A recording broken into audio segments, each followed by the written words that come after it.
The evening began with laughter, the kind of unrestrained, genuine laughter that left both of us clutching our sides and wiping away tears. We sat across from each other in the little cafe we had claimed as our own, tucked away in a quiet street where the city's noise seemed softened, as if the world respected the sanctuary we had found. I had always loved that cafe. The walls were lined with shelves of worn-out novels, the furniture was mismatched yet full of character, and the air carried a comforting aroma of roasted beans and warm spices.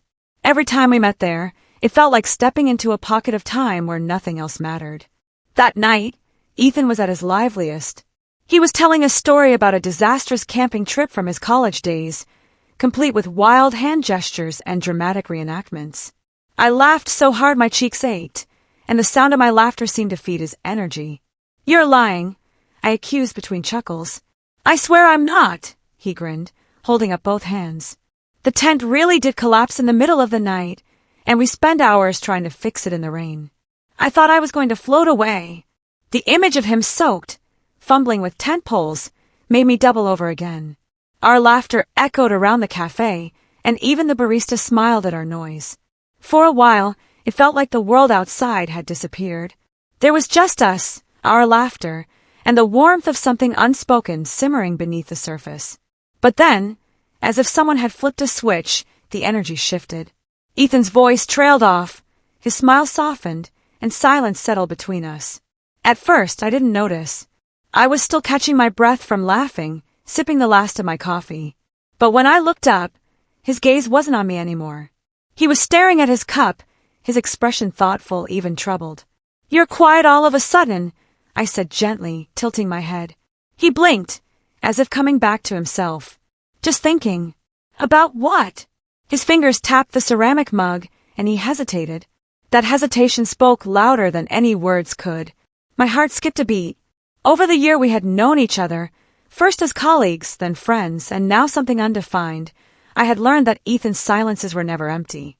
They carried weight, meaning, fear, and sometimes truths he wasn't ready to share. I forced a smile, deciding not to press him right then. "Well, don't think too hard. You'll ruin the fun." He chuckled softly, but it was a half-hearted sound. And just like that, the laughter we had shared moments before felt like a memory already slipping away. We left the cafe a little later, stepping into the cool night air. The streets shimmered with reflections from the earlier rain, and the city seemed quieter than usual. We walked side by side, our footsteps echoing softly. I wanted to reach for his hand. I wanted to close the gap the silence had carved between us. But something held me back. His silence wasn't casual, it was deliberate.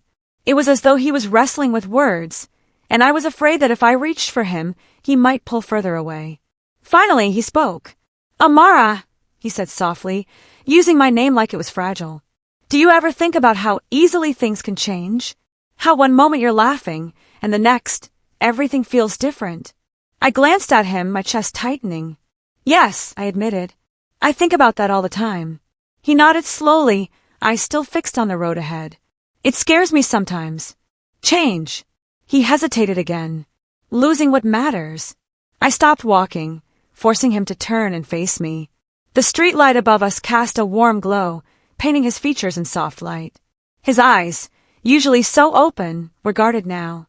"Ethan," I whispered, "are you talking about us?" The silence that followed was deafening. He didn't answer, but he didn't have to. The look in his eyes told me enough. We walked again, slower this time, the air between us charged with things unsaid. Every step felt heavier, as though the pavement itself carried the weight of our unspoken feelings. I thought back to the countless moments we had shared, late-night conversations, inside jokes, quiet walks, and the way his presence had slowly become a constant in my life. I thought about the laughter we had shared just hours earlier, how natural and effortless it had been. And I realized, with a painful clarity, that maybe his silence wasn't about what he didn't feel. Maybe it was about what he did feel but couldn't bring himself to admit. We reached the small park near my apartment, a place we often stopped when we didn't want the night to end too soon. The benches were damp from the earlier rain, but we sat anyway, the cool wood grounding us. The trees rustled gently in the breeze, and the faint glow of city lights filtered through the leaves. For a long time, neither of us spoke. Then, finally, Ethan broke the silence. I'm scared, he confessed quietly. My heart thudded. Of what? Of saying something I can't take back. Of changing what we have. Of losing you. I turned to him, my chest aching with the honesty in his voice. Ethan, sometimes not saying anything changes everything too. He looked at me then, really looked at me, as if searching for the truth in my eyes. I held his gaze, refusing to let him retreat into silence again. I don't need certainty. I don't need perfection. I just need honesty. If there's something in your heart, I'd rather know it than live in the space your silence leaves behind. His lips parted as if to speak, but no words came. His silence stretched again, but this time it wasn't empty. It was full of tension, of unspoken emotions, of the possibility of something more. The night ended without declarations, without a neat resolution. He walked me to my door, his hands buried in his pockets, his expression unreadable. I wanted to ask him to stay, to say the words I thought lingered on the tip of his tongue, but fear held me back.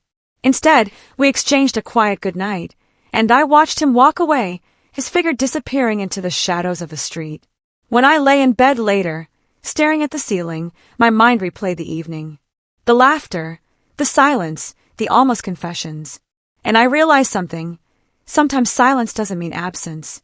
Sometimes it carries truths too heavy for words. Ethan's silence after our laughter said everything. It told me he felt the same weight I did, that he cared too much to risk losing what we had, that his heart was caught between fear and hope. And even though the words weren't spoken, I understood. Because sometimes love doesn't announce itself with grand gestures or perfect timing. Sometimes it lingers in the space between laughter and silence, waiting for the courage to take root. In the days that followed, things between us shifted subtly. We still laughed together, still shared stories and small adventures. But beneath it all was a current of something deeper. His silences became less about fear and more about thoughtfulness, and I began to see the way his eyes lingered on me when he thought I wasn't looking. I knew it was only a matter of time before silence turned into words. And when it did, when he finally found the courage, I would be ready to listen. Until then, I held on to the truth his silence had already given me. That night, we shared laughter, but his silence after said everything.